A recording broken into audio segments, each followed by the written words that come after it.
Pernah kepikiran nggak, pas kita lagi scroll-scroll, ngeklik, atau streaming, sebenarnya ada apa di baliknya? Nah, di balik itu semua, ada semacam arsitektur raksasa yang nggak kelihatan. Hari ini, kita bakal bongkar fondasi dunia digital kita, yaitu jaringan komputer. Coba deh ingat, pesan yang barusan kamu kirim, atau video yang lagi kamu tonton sekarang ini, itu semua loh interaksi sama jaringan. Jadi, yuk, dalam beberapa menit ke depan, kita intip sedikit ke belakang panggung buat lihat apa sih yang sebenarnya terjadi. Oke, biar benar-benar paham, kita harus mulai dari yang paling dasar dulu ya. Jadi, apa sih sebenarnya yang dimaksud dengan jaringan komputer itu? Sebenarnya, intinya tuh simple banget. Jaringan komputer itu ya sekumpulan komputer yang saling nyambung, tapi ada dua kata kunci di sini, berkomunikasi dan berbagi sumber daya. Nah, ini dia nih tujuan utama kenapa jaringan itu ada. Oke, sekarang kita coba bedah lagi ya definisinya jadi 3 bahan utama. Yang pertama, interkoneksi. Anggap aja ini jalannya bisa lewat kabel atau sinyal wifi, gampang kan? Kedua, tiap komputer itu otonom. Nah, ini penting banget nih. Artinya, tiap komputer itu punya otaknya sendiri, bukan cuma jadi budak komputer lain. Terus yang ketiga, dan ini mungkin yang paling krusial, yaitu protokol. Coba bayangin, ini kayak bahasa atau aturan main bareng. Tanpa protokol, semua komputer bakal ngomong bahasa beda-beda dan jadinya ya kacau balau. Dan percaya nggak, ide ini tuh udah tua banget loh. Dimulai dari tahun 1969 dari proyek militer Amerika namanya DARPA. Dari proyek inilah lahir ARPANET yang bisa kita sebut sebagai nenek moyangnya internet. Dari situ baru deh muncul inovasi-inovasi lain kayak Usenet, ini cikal bakalnya forum-forum online, dan juga IRC yang pertama kali ngenalin kita sama real-time chat atau pesan instan. Tiap langkah kecil ini benar-benar jadi bata pondasi buat dunia yang kita kenal sekarang. Oke, sekarang kita udah tahu apa itu jaringan. Pertanyaan selanjutnya, kenapa kita butuh jaringan? Jawabannya simpel banget sebenarnya.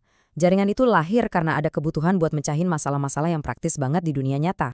Manfaat pertama yang paling gampang kita lihat itu efisiensi.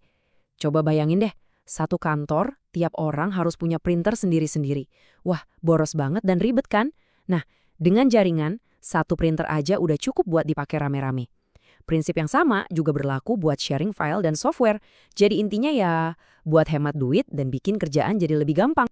Tapi gunanya jaringan itu jauh lebih dari sekedar bagi-bagi printer loh. Jaringan itu benar-benar ngubah cara kita ngelola data.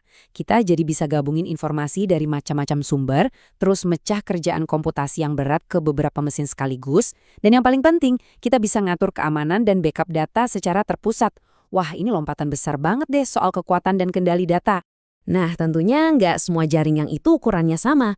Cara paling gampang buat ngebedainnya itu ya dari jangkauan wilayahnya, mulai dari yang cuma seluas satu ruangan sampai yang nyambungin seluruh dunia.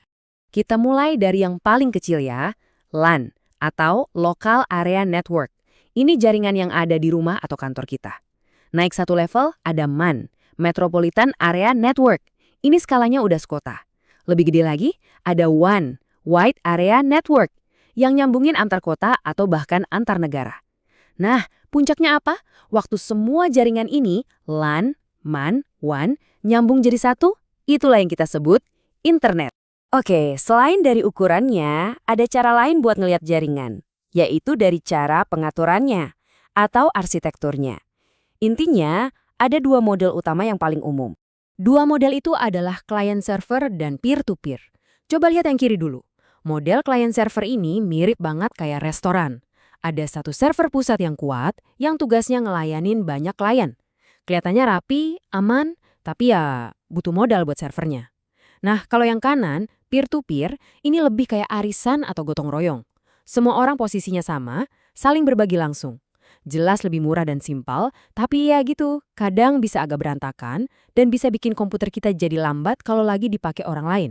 Oke, jadi kita udah lihat apa itu jaringan, kenapa kita butuh, dan gimana cara ngebangunnya.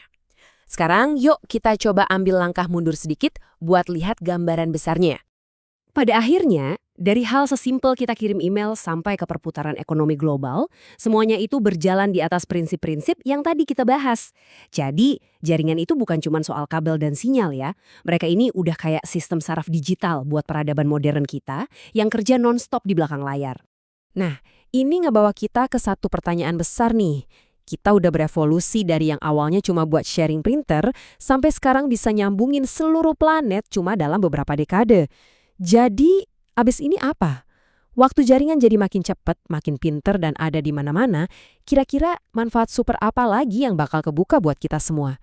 Coba deh dipikirin. Terima kasih sudah menyimak kupasan kali ini.